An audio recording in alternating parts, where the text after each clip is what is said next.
ನಾವು ಈ ಸಂಘದಲ್ಲಿ ಕೂಡುವಾಗ, ಈ ಸಂಘದಲ್ಲಿ ನಾವು ಸ್ಥಿರಪಡುವಾಗ ನಮ್ಮಲ್ಲಿ ಏನಿರ್ಬೇಕು ಗೊತ್ತಾ? ವಿಶ್ವಾಸ ನಮ್ಮಲ್ಲಿ ಇರಬೇಕು. ವಿಶ್ವಾಸ ನಮ್ಮಲ್ಲಿ ಇಲ್ಲಪ್ಪ ಅಂತ ಹೇಳಿದ್ರೆ ಏನಾಗ್ತದೆ ಗೊತ್ತಾ? ನಾವು ಏನು ಮಾಡಿದ್ರು ಕೂಡ ಅದು ಫಲಿಸೋದಿಲ್ಲ. ನೀನ್ ಏನು ವಿಶ್ವಸಿಸ್ತೀಯೋ ಅದು ನಿನಗೆ ಆಗ್ತದೆ ಅಂತ ಹೇಳೋಣ. ನೀನ್ ವಿಶ್ವಾಸಲಿದ್ದು ಆ ಗುಡ್ಡನ್ನು ತಗೊಂಡೋಗಿ ಸಮುದ್ರದಲ್ಲಿ ಬೀಳಂದ್ರು ಕೂಡ ಬೀಳ್ತದೆ ಅಂತ ಹೇಳೋಣ. ನೀನು ಸಾಸುವಷ್ಟು ನಿನ್ನಲ್ಲಿ ವಿಶ್ವಾಸ ಇದ್ರು ಕೂಡ ಬಲವಾದ ಕಾರ್ಯಗಳು ನೀನು ನೋಡ್ತೀನಿ ಅಂತ ಹೇಳಿ. ನೀವೆಲ್ಲ ವಿಶ್ವಾಸ ಮೇಲೆ ಆಧಾರವಾಗಿ ಹೇಳೋಣ ದೇವರು. ನೀನ್ ವಿಶ್ವಾಸದಲ್ಲಿ ಬಲಹೀನರಾಗಿ ಅಂದ್ರೆ ದೇವರಿನಲ್ಲಿ ನೀನು ಫಲಿಸೋದಿಲ್ಲ, ದೇವರು ಚಿತ್ತವು ನಿನ್ನಲ್ಲಿ ನೆರವೇರೋದಿಲ್ಲ. ವಿಶ್ವಾಸದಲ್ಲಿ ಬಲಹೀನರಾಗ್ತಾರೆ ಅಂದ್ರೆ ಬಲಹೀನರಾಗ್ತಾರ. ಎರಡು ರಕ ಬಲಹೀನರಾಗ್ತಾರ. ಒಂದು ಶಾರೀರಿಕವಾಗಿ ಬಲಹೀನರಾಗ್ತಾರ, ಒಂದು ಆಧ್ಯಾತ್ಮಿಕವಾಗಿ ಆತ್ಮೀಯತವಾಗಿ ಕೂಡ ಬಲಹೀನರಾಗ್ತಾರ. ವಿಶ್ವಾಸ ಇಲ್ಲ ಅಂದ್ರೆ ಆಧ್ಯಾತ್ಮಿಕವಾಗಿ ಹೆಂಗ್ ಬಲಹೀನರಾಗ್ತಾರಪ್ಪ ಅಂತಂದ್ರೆ, ಇವಾಗ ದೇವ್ರ ಉದ್ದೇಶ ನಮ್ಮ ಮೇಲೆ ಐತೆ, ದೇವ್ರು ನನ್ನ ನಡೆಸ್ತದನ, ದೇವ್ರು ಆತನ ನನ್ನ ಕೈ ಹಿಡಿದು ಆತನ ಚಿತ್ತ ನೆರವೇರ್ಸಕ್ಕೆ ನನ್ನ ನಡೆಸ್ತಾರ ಅನ್ನೋದು ನಮಗೆ ಗೊತ್ತಾಗ್ತತೆ.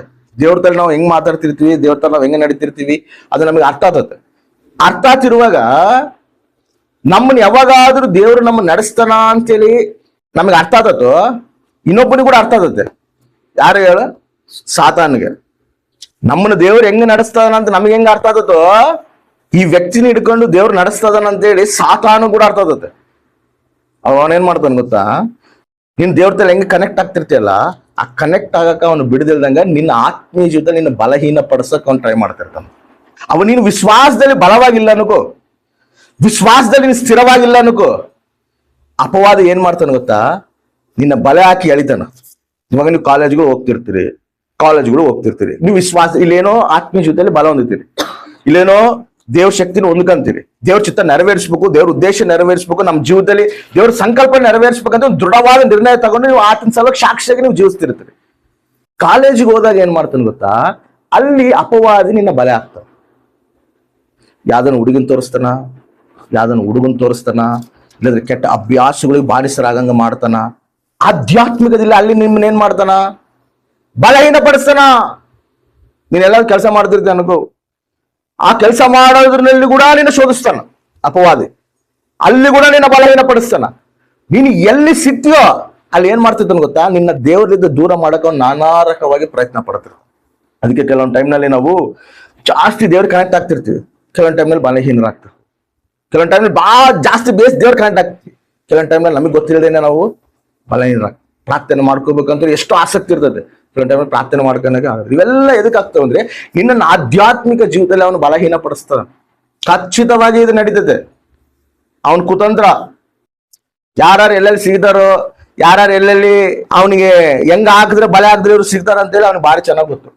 ಅದನ್ನ ನಾವು ವಿಶ್ವಾಸದಲ್ಲಿ ಬಲವಾಗಿರ್ಬೋದು, ನಮ್ಮ ವಿಶ್ವಾಸ ನಾವು ಕಾಪಾಡ್ಕೋಬೇಕು. ಎಲ್ಲೇ ಇರಲಿ ದೇವ್ರಿಗೆ ಭಯಭಕ್ತಿಗಳಿಗಿರ್ಬೇಕು. ಅಯ್ಯ ನಾನು ನೋಡ್ತಿದಿ, ನನ್ನ ಜೊತೆಗೆ ಇದಿ, ನನ್ನ ಪಕ್ಕನೇ ಇದಿ, ನಾನು ನಿನ್ನ ಸಾಕ್ಷಿಯಾಗಿರ್ಬೇಕಯ್ಯ, ನಾನು ನಿನ್ನ ನಾಮಗೆ ಮಹಿಮಕರವಾಗಿರ್ಬೇಕಪ್ಪ.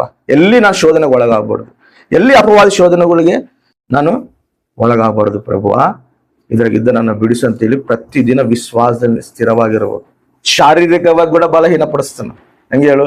ನೀನ್ ಬೇಸ್ ಆತ್ಮೀಯ ಜೊತೆಲಿ ಓದ್ತಿರ್ತಿ, ನಿನ್ ಯಾವ್ದೋ ಒಂದು ಅನಾರೋಗ್ಯ ಸಮಸ್ಯೆ ತಗೊಂಡ್ಬಂದು ನಿನಗೆ ಇಡ್ತಾನ. ನೀನೇನೋ ಬೇಸ್ ಆತ್ಮೀಯ ಜೊತೆಲಿ ಬಲ ಹೊಂದ್ಬೇಕಂತೇಳಿ ನೀನು ಓದ್ತಿರ್ತಿ. ಅವನ್ ಏನ್ ಮಾಡ್ತಾನೆ ಗೊತ್ತಾ? ನಿನ್ನಲ್ಲಿ ಏನೋ ಒಂದು ಬಲಹೀನತೆ ಇಡ್ತಾನ, ನಿನ್ಗೆ ಏನೋ ಒಂದು ಅನಾರೋಗ್ಯ ಸಮಸ್ಯೆ ತಂದು ನಿನ್ ಮುಂದೆ ನಿನಗೆ ಇಡ್ತಾನ. ಅವ್ನಿಗೆ ಅನಾರೋಗ್ಯ ಸಮಸ್ಯೆ ಇದೆ ಏನಾಗ್ತಿ ಗೊತ್ತಾ? ಬಲಹೀನ ಹಾಕಂತ ದೇವ್ರಿಗೆ ಕನೆಕ್ಟ್ ಆಗಿರೋದಂಗ ನಿನ್ನ ಮಾಡ್ತಾನ. ಅನಾರೋಗ್ಯ ಸಮಸ್ಯೆದಲ್ಲಿ ನಾವು ಏನನ್ಬೇಕು ಗೊತ್ತಾ? ಅನಾರೋಗ್ಯ ಸಮಸ್ಯೆದಲ್ಲಿ ಕೂಡ ಆತನ ಸ್ತುತಿಸುವಂತರಾಗಿರ್ಬೋದು. ಆಮೇಲೆ ಯೋಬು ಏನ್ ಮಾಡ್ತಾನೆ ಹೇಳು? ಯೋಬುಗೆ ಅನಾರೋಗ್ಯ ಸಮಸ್ಯೆ ತಂದಿಡ್ತಾನೆ, ಅಪವಾದೇ ತಂದಿಡೋದು. ಆದ್ರೆ ಯೋಬು ಏನ್ ಮಾಡ್ತಾನೆ ಹೇಳು? ಅಷ್ಟು ಅನಾರೋಗ್ಯ ಇದ್ರು ಕೂಡ ದೇವ್ರನ್ನ ಸ್ತುತಿಸ್ತಾನ. ಆಮೇನ್ ಹಾಲೆಲೂಯಾ. ದೇವ್ರನ್ನ ಬಿಡ್ತಾನ? ಬಿಡೋದಿಲ್ಲ. ದೇವ್ರನ್ನ ಹಂಗೆ ಬಲವಾಗಿ ಹಿಡ್ಕಂತಾನ. ನಾನು ದೇವ್ರನ್ನ ಬಿಡೋದಿಲ್ಲ. ದೇವ್ರ ಅನ್ನಾಯನಷ್ಟನಲ್ಲ, ಲಾಸ್ಟಿಗೆ ಅವ್ರು ಏನ್ ಬಂದು ಏನ್ ಹೇಳ್ತಾರೆ ಗೊತ್ತಾ?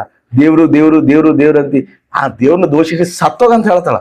ಅವ್ರು ಏನ್ ತಿನ್ನ ಬಂದು ಹೇಳ್ತಾಳ, ಇಷ್ಟು ನಿನಗೆ ಅನಾರೋಗ್ಯ ಬಂದೈತೆ, ಇಷ್ಟೆಲ್ಲ ನಿನಗೆ ಶ್ರಮ ಬಂದೈತೆ, ಇಷ್ಟೆಲ್ಲ ನಿನಗೆ ಇದು ಬಂದೈತೆ, ಇನ್ನಾ ದೇವ್ರು ದೇವ್ರು ದೇವ್ರು ಅಂತೆಲ್ಲಯ್ಯ. ಆ ದೇವ್ರನ್ನ ದೂಷಿಸಿ ನೀನು ಕೂಡ ಸತ್ತೋಗಂತ ಹೇಳ್ತಾಳ. ಅವ್ರು ಏನಂತಾನೆ ಗೊತ್ತಾ? ಮೂರ್ಖಳು ಮಾತಾಡ್ದಂಗ ಮಾತಾಡ್ತೀಯಲ್ಲ ನೀನು. ದೇವರೇ ಕೊಟ್ಟನ, ದೇವರೇ ತಗಂತಾನ. ಮಹಿಮೆ ಪಡಿಸ್ತಾನ ದೇವ್ರು. ಯಾವ ಸಂದರ್ಭದಲ್ಲಿರು ನೀನು, ಯಾವೊಂದು ಕಷ್ಟದಲ್ಲಿರು ನೀನು, ಯಾವೊಂದು ಶ್ರಮದಲ್ಲಿರು ನೀನು, ಯಾವೊಂದು ನಿಂದದಲ್ಲಿರು ನೀನು, ಯಾವೊಂದು ಅವಮಾನದಲ್ಲಿರು ನೀನು, ಪ್ರತಿ ವಿಷಯದಲ್ಲಿ ನೀನು ದೇವ್ರನ್ನ ಮಹಿಮೆ ಪಡಿಸೋಳಂತಳಾಗಿರ್ಬೋದು. ಪ್ರತಿ ವಿಷಯದಲ್ಲಿ ನೀನು ದೇವ್ರನ್ನ ಘನಪಡಿಸುವಂತಳಾಗಿರ್ಬೋದು. ಎದಕ್ಕಂದ್ರೆ ಆತ ಅನುಮತಿ ಇಲ್ದಂಗೆ ನಮ್ಗೆ ಏನು ಬರೋದಿಲ್ಲ. ಆತರ ಅನುಮತಿ ಇಲ್ದಂಗೆ ಬರ್ತದ? ಯೋಬನ ಶೋಧಿಸ್ಬೇಕಂದ್ರೆ ಕೂಡ ಅವನ ಅಪವಾದಿ ಹೋಗಿ ದೇವ್ರ ಪರ್ಮಿಷನ್ ತಗೊಂಡ್ಬರ್ತಾನ. ಆತ ಪರ್ಮಿಷನ್ ಕೊಟ್ರೇನೆ ಎಂಟ್ರ್ ಆದತ್ತೆ. ಕೊಟ್ಟನಂದ್ರೆ ಅದಕ್ಕೆ ಹೇಳ 2ರಷ್ಟು ಆಶೀರ್ವಾದ ಕೊಡಕ. ಆಮೇನ್. ನಿನಗೆ ಶೋಧನೆ ಬಂದೈತಂದ್ರೆ, ನಿನಗೆ ಶ್ರಮ ಬಂದೈತಂದ್ರೆ ಅರ್ಥ ಏನಂದ್ರೆ ನಿನ್ನ 2ರಷ್ಟು ದೇವರು ಆಶೀರ್ವದಿಸ್ತಾರಂತ ಅರ್ಥ. ಆ ಶೋಧನೆ ಬಂದೈತಿ, ಆ ಯಾರೋ ನನ್ನ ಬಲಹೀನ ಪಡಿಸ್ತಾರ, ಯಾರೋ ನನ್ನ ನಿಂದಿಸ್ತಾರ, ಯಾರೋ ನನ್ನ ಅವಮಾನ ಪಡಿಸ್ತಾರ, ಈ ಒಂದು ಕಷ್ಟಗಳು, ಈ ಒಂದು ನಿಂದೆಗಳು ನನಗೆ ತಟಕನಕ್ ಆಗ್ಬಾರ್ದು ಅಂತೇಳಿ ನೀನು ಬಲಹೀನರಾಗಿ ಅನ್ಕೋ, ಅಪವಾದ ನಿನ್ ಮೇಲೆ ದಾಳಿ ಮಾಡ್ತಾನೆ. ಬಲಹೀನರಾಗಬಾರ್ದು. ಈ ಶೋಧನೆ ನನ್ನ ದೇವರ ಅನುಮತಿ ಇಲ್ದಂಗೆ ನನಗೆ ಬಂದಿಲ್ಲ. ಈ ಕಷ್ಟ ದೇವರ ಅನುಮತಿ ಇಲ್ದಂಗೆ ನನಗೆ ಬಂದಿಲ್ಲ. ಇದು ಬಂದೇತಂದ್ರೆ ಉನ್ನತವಾದ ಮೇಲೆ ನನಗೆ ದೇವರು ಬಚ್ಚಿಟ್ಟಲ್ಲ. ತಗಿನ ಸಮಯದಲ್ಲಿ ನಾನು ತಗಿನ ಕಾರ್ಯ ನಿನಗೆ ಮಾಡ್ತೀನಿ ಅಂತ ಹೇಳ್ತಾನೆ. ನಂಬಿಗಸ್ತನ ಆತ. ಮನುಷ್ಯರು ಮಾತು ಕೊಟ್ಟು ಮನುಷ್ಯರು ಮಾತು ತಪ್ಪಬಹುದು. ಆತ ಮಾತು ಕೊಟ್ಟು ಮಾತು ತಪ್ಪೋನಲ್ಲ. ನಂಬಿಗಸ್ತನದು. ಆ ರೀತಿ ನಮ್ಮನ್ನು ನಡೆಸ್ತಾನೆ. ವಿಶ್ವಾಸಿಯಾಗಿ ನಾವು ವಿಶ್ವಾಸದಲ್ಲಿ ಬಲವಾಗಿರ್ಬೇಕು. ವಿಶ್ವಾಸಿ ಅಂತ ಎದಕ್ಕೆ ಕರೀತಾರೆ ಹೇಳು? ನಿನ್ನಲ್ಲಿ ವಿಶ್ವಾಸ ಇದ್ದೇನೆ ವಿಶ್ವಾಸ ಅಂತ ನಿನ್ನ ಕರೆಯೋದು. ನಿನ್ನಲ್ಲಿ ವಿಶ್ವಾಸನೇ ಇಲ್ಲ ಅಂದ್ರೆ ನೀನ್ ವಿಶ್ವಾಸ ಆತೀಯಾ? ಸಾಧ್ಯನೇ ಇಲ್ಲ.